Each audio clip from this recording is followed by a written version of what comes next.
Okay, so now what I'm going to do is I'm going to discuss the vectors. Okay, so far I was just trying to recall. Now vectors. Okay, so again this is a natural notion. Okay, so for example, I mean in some physical world also, various quantities, when you try to describe them, you basically need two things. So for example, when I am trying to describe a force acting on something, or velocity, or a displacement, correct, all these quantities have these two features, that you need to know what is the magnitude. Okay, for example in force, or when I'm talking about the displacement, it is the distance, and along with that what you also need the sense of direction, isn't it? So vector is basically a quantity which has both the magnitude and direction. Okay, and if you look at the dictionary, the literal word of vector also is a carrier. So some in some branches of science where they don't use this notion, sometimes you will see even a mosquito is called a vector because it can carry things. Okay, but be sure that we in this course we are going to talk about vector. By a vector we are going to mean a quantity which has magnitude and direction. Okay, so when we are in space, what is it exactly? It's a line segment.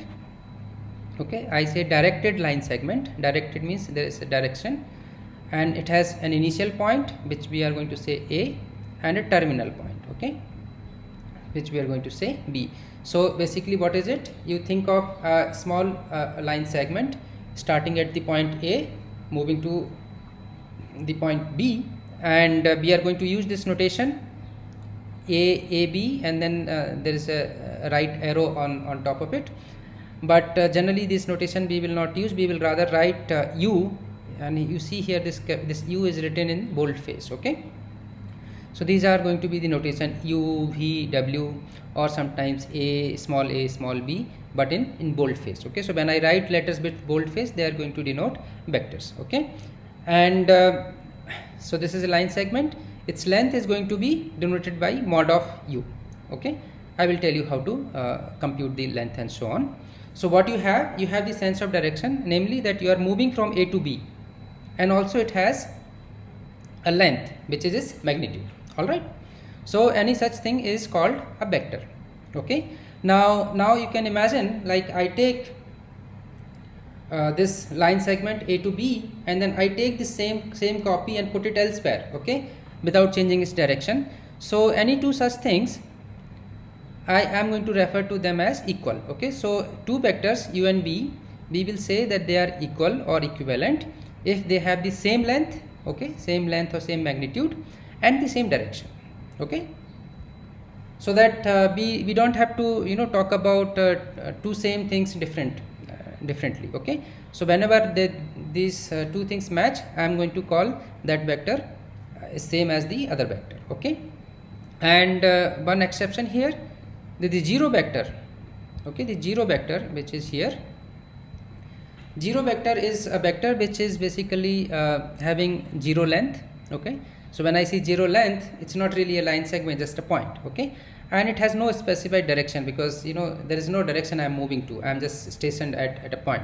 So this is a convention that by zero vector we are going to mean a vector which has zero length and basically no specified direction. Okay, so this is just the abstract definition of vector, and we will see that how to come up with a definition of vector, so that we can do we can do algebra, we can do analysis on with respect to that. Okay, but some natural features are going to be, so for example, if I have a line, I can stretch it. Okay, I can stretch it, make it bigger, or I can shrink it, make it smaller. So basically that is nothing but scaling, and okay, we will do that. And then another feature is going to be that we can have two vectors and then we can add them. Okay, so for example like this, so imagine a vector which is from A to B, okay, which I am writing as U, okay, it's here. And then suppose I have another vector which starts at the terminal point of the first vector, which is v. So v is going from b to c. So first I was at the point a, then I moved along with this vector u to the point b, and then from b I have moved to the vector c. So basically what is my position? I was at a and then now I have moved to c. Okay, so this is the way I have moved, correct? So this vector is referred to the sum of u and v, okay, and it is denoted as u plus v. Okay, so please understand that this plus is not the usual notation that we know of in the case of real numbers. Okay, so here u and v both are vectors. So this is basically what I had two vectors in such a way that the terminal point of the first vector was the initial point of the second vector. So I basically join them and then get a new vector that is called the sum of these two vectors, and this process basically forms a triangle. So this is called a triangle law. Okay, so this is how we add two vectors. Okay, so the final direction is going to be from A to C, and as I said, we can do more things. So the next one is the parallelogram law. Okay, basically what it is, here I use the fact that I have the vector u and then vector v. This is the same thing as in the previous, and then I have this u plus v also. Okay, so u plus v. Okay, now what is the other side? So the first triangle we know, but what is the other triangle, the upper one? Okay, so you look at the part which are tagged as u and u. Okay, so the lower line, this u vector, and then the upper line, so you see these are the same vectors. So what I have done, I have put a copy of u and copy of v. Okay, and then form a parallelogram. That's it. Okay, so now if I look at the upper triangle, this is v and then this is u. So the sum is going to be v plus u. Okay, in the lower triangle the sum is going to be u plus v, and the upper triangle the sum is going to be v plus u, because you started with v here and then it was u. So but they are going to refer to the same triangle, same diagonal, correct? So this picture tells you that u plus v or v plus u, they are the same vectors. Okay, and since it forms this way, we form a parallelogram. So this is called the parallelogram law. Okay, so this is basically telling us that the no matter whether we do u plus v or v plus u, they are the same vectors. Okay, all right. And as I said, you can also scale down the vectors. So you take a number c. When I say number, it means I am talking about a real number, and it will be always referred as a scalar quantity. Okay, so take a quantity or a scalar number c and take a vector v. Okay, you see, notice here that v I'm still I'm writing it as bold face letter. Okay, so this distinction you always keep, even if you sometimes when you present it, it may not be very clear that whether it is bold or not. But when I say scalar, you should just write a normal font, and when I say vector, you should write it a bold font. Okay, so you take a vector and take a scalar, and then define the CV, which is called the scalar multiplication or scalar multiple of v by c. It's nothing but a vector which has its length mod c and mod v. Okay, so mod c is the modulus or the absolute value of the constant c or the scalar c, and mod v is the magnitude of the vector v. Okay, so this is the CV is going to have its magnitude as mod c mod v, and its direction is going to be the direction of v if c is positive, and if c is negative, then we think of it in the reverse direction or the opposite direction. Okay, so basically multiplying by a negative number is changing the direction of the given vector in the opposite one, and if the number is positive, then it's just a scaling with the same direction. Okay, and when c is 0, the resulting vector cv is just going to be 0 vector. Okay, so again here this is 0 vector. Okay, So these are the names sometimes we use. The scalar multiple CB is also referred as scaled vector of C. Okay, and in particular when I take C equal to -1, then I will not write this -1, rather we will just write -1 times B is same as minus B. Okay, so minus B, this is not the usual minus, this is in terms of the vectors now. So minus B refers to the vector B in the opposite direction. Okay, and you see it's going to have the same length as B, and with this notation U minus B is nothing but this. What I mean by U minus B is same as U plus, which we already have defined, minus B. All right, so we will not write plus and minus, rather we will just write minus. Okay, so these are the notations you should get yourself familiar with. Now when I say U minus B, you can go back to that parallelogram and look at what I am saying. So U and then minus B. Okay, but minus B is going to point this way. So if I want to see here how am I going to visualize what is U minus B. So as I said, the B minus B is going to be this, but this is also going to be minus U. So you can actually start okay, so I should say that you look at this diagonal and see what is it. So if I start minus B here, okay, I should start here. Oops. So I should start here, and this is what I am moving in a negative on the opposite direction of B, and then I am moving in the same direction. So this is minus B plus U. Okay, but they are same as U minus B. So basically this one, which with starting from here to here, is nothing but B minus or U minus B. Okay, so the two diagonals are U plus B and U minus B of this parallelogram. Okay, so now this basically whatever we have discussed, this is kind of an abstract definition. Okay, I said that we can add two vectors, we can take the difference, and then we can take the scalar multiple, but how are we going to compute and how are we going to refer to them in the space? So for that we have this idea, which is going to be called as component form of a vector. So think of a vector, let us say U equals to AB, and so what does it mean? That this vector U has the initial point A and the terminal point B. Okay, so look at this picture. I have the point A and then I am moving in the direction of this. Okay, so this is the point B. Okay, and here the coordinate of x is written as the coordinate of the point A is written as x comma y comma z, and then coordinate of B I can always express it as x plus something, y plus something, and z plus something, correct? Because this is going to be some three numbers, and any number I can denote it x plus something or x minus something. Okay, so this is how I write A and B. Okay, so what do I mean by the component form?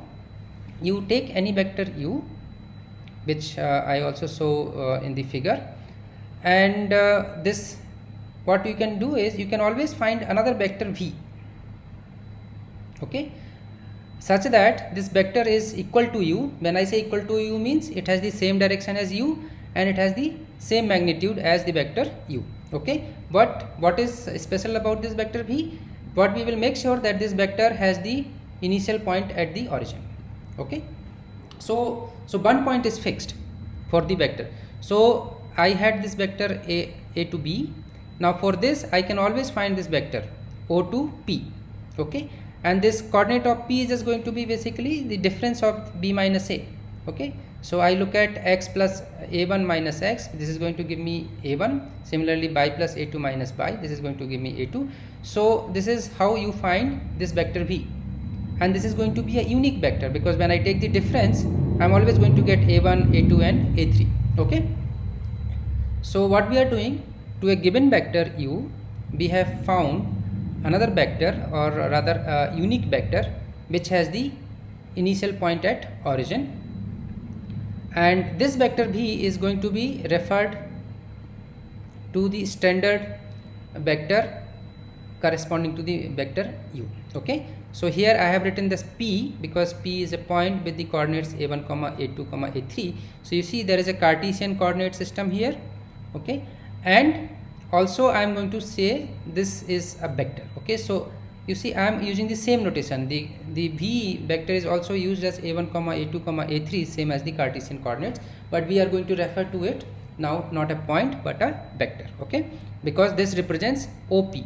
Okay, the vector starting at o and going in the direction of this line segment. Okay, so this is the notation which you should always keep in mind. Okay, and this is called the component form. By component form, because now I am expressing the vector in terms of its x, y and z components. Okay, and this is very important to do, because once I know that what are the components, I can compute its length. Okay, and I can compute various other things like sum and difference and so on. Okay, so this notion is for practical purposes and to do algebra and analysis on vectors is very important. Okay, and this basically relates the language of coordinate system to the language of vectors. Okay, so now we will always follow this. So when I say a vector u, which is like a to b, but I always write it in the standard position, which is nothing but the initial point, thinking that the initial point is at o. Okay, so this is what we are always going to say. Now with this I can define the length. So length is, so when I say a vector v, it is going to have its component v1 v2 v3. Its length is nothing but the, you see what is this, this is nothing but the length of the point v1 comma v2 comma v3 from the origin. Okay, so this is the length of the vector, and with this notation the sum of two vectors, so think of u always as u1 u2 u3 and v as v1 v2 v3. So the sum is just the sum the corresponding coordinates and put them in the place. Okay, and similarly the scalar multiplication. So when I have c times b, what you do is you multiply all the components by the c, so you get cb. So you know this is useful to do this algebra. Otherwise, you know, u plus b, I can draw the triangle, but I really do not know how to express u plus b in terms of u and b exactly. So this is going to help us in writing all these properties. So the properties which I said that u plus b is same as v plus u, you can now see the proof of that here also. Okay, and similarly that why the length of cb is mod c and mod b, it's again visible from here. Okay, and some other properties also you can prove. For example, if I take three vectors, and this basically says the first property, what does it say, that first I do u and then I sum v and w, correct? V and w I put them together and then sum with, take the sum with u. Okay, so here what is the order? First I am taking u plus v plus w and then taking the addition with u, and this side what I am doing, first I am doing u plus v and then taking the addition with w, but this process is the same. Okay, you can do it pictorially also, you can do it in the component form also. So the proof I will leave it because this is such a trivial thing. Okay, similarly if I multiply c with u plus b, so when I have the bracket, that means I have first done that operation, I first taken the u plus b and then multiplied by c. Okay, so this is same as that you multiply by c two individual vectors u and b and then take the sum. Okay, so again when you have the component form, you can easily check this out. And other way around also, that you can take two scalars, sum them up, you get another scalar and then multiply. They do the scalar multiplication with the vector is same as you doing the scalar multiplication of c first and then d first and then sum. Okay, and for the scalar multiplication or like c times d, that is also going to be the same way. So the order is not really important, that either first you can take c times d and then take the scalar multiple of b, or you first take db and then take c db. Okay, so these are all going to give you the same vectors. Okay, and one special vectors which is always going to be referred as unit vector is basically a vector which has length 1. Okay, so basically think of this as from origin you take a line segment of unit length. So any vector of this type is always going to be referred to as a unit vector. Okay, so we will see that unit vectors are going to be important because they are enough to describe the direction. Okay, so and also that when I give you any non-zero vector b, so when I say non-zero means it has non-zero magnitude. Okay, and magnitude is always positive, so you can always consider the corresponding unit vector. What you do is you just look at the vector b and multiply it by this scalar 1 over magnitude of b.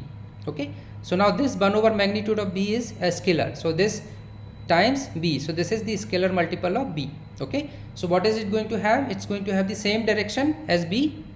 So we draw the line segment o to p, which is the terminal point of b, and if you look at this 1 over mod b times b, this is nothing but a point on that with the unit distance from the origin. Okay, so this is going to have the same direction and it's going to have a magnitude 1. Okay, so this way you can basically think of or you can associate a unit vector for any given vector b. Okay, so when I ask you to find what is the unit vector in the direction of a given vector, this is all you have to do. You have to compute its magnitude and look at the scalar multiple of that vector with the inverse of that scale, the magnitude. Okay, so in particular these three vectors are going to play important roles, these three unit vectors I, j and k. Okay, so you see that what is I is nothing but this is a unit vector which is along the x-axis. Okay, because the other two coordinates are 0 0, and similarly j is the unit vector along the y-axis and k is the unit vector along the z-axis. Okay, so what is the advantage here of these three vectors? That when I take any vector b and if I use this component form and the notion of scalar multiple and vector addition, what I can do is I can express this vector v as sum of I, j and k, where their coefficients are going to be exactly v1, v2 and v3. Okay, so how do we do it? So just think of this v1, v2, v3. So we are moving v1 units in the I direction, so that is what it is. Okay, and similarly v2 in y direction and v3 in the z direction. Okay, so this is how. So any vector v, I can always express it in terms of sum of these three unit vectors I, j and k. Okay, so this is going to be an important feature when we study the various properties of vectors. So today we have just briefly discussed the notion of vectors, how to add two vectors, how to consider the scalar multiple.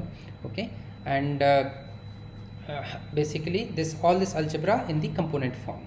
So next time we will discuss more properties of vectors in the next class, and we will see that how this how things naturally come and they are expressed in terms of vectors, and this gives us a very convenient way to study various things. Okay, so we will do that in the next class.